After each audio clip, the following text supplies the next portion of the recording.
This next pose I want to show you is very easy for everybody to do. If you get the right anchoring on the shoulder blade, it hits a nerve that can open up the sinuses, and it also opens the chest, so you're getting building of the immune system, bringing on the relaxation response, as well as clearing the sinuses all together. So this here can be bricks.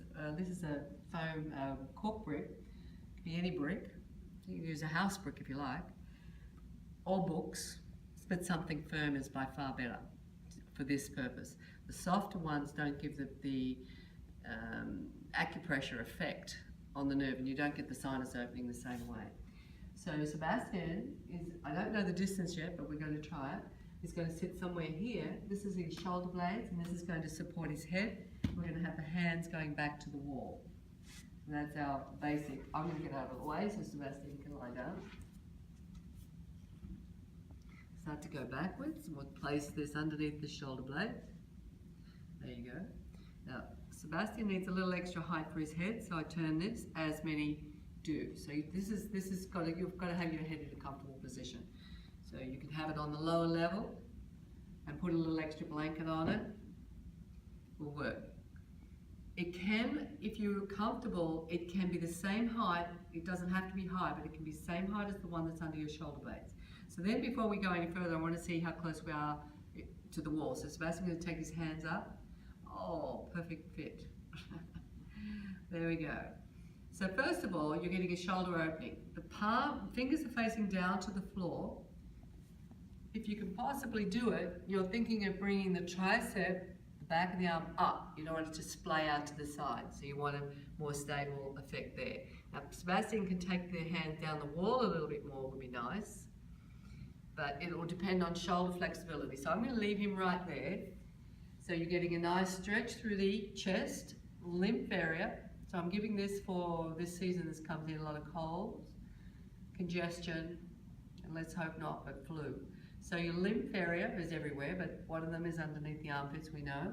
So you want the lymph moves by muscular action. It's not a pump like the heart. So we want to squeeze and move it around. Yoga is very good for this. So extending his arms, you're opening up the lymph, and also the pressure on the brick. If you stay there long enough, you'll get a sense, particularly if you're congested, have nasal congestion, sinus congestion, then you can actually feel this open the sinuses. So he can be there. There's a couple of arm variations you could do. So I'm going to ask, if you're, one more. If you're flexible enough, your fingers can walk all the way down to the floor. I'm not going to take Sebastian's there because it would be too strong on his shoulders, but it's one that he can work on to improve his shoulder flexibility. So he's managing to get a little bit more, but you'll see that the tricep wants to fly out. I don't want the tricep flying out on either arm. Yeah, keep them parallel. And if you press the wall away, it gives you a good extension all the way through the chest. Okay? All right, now bring the arms over, or straight up to the ceiling.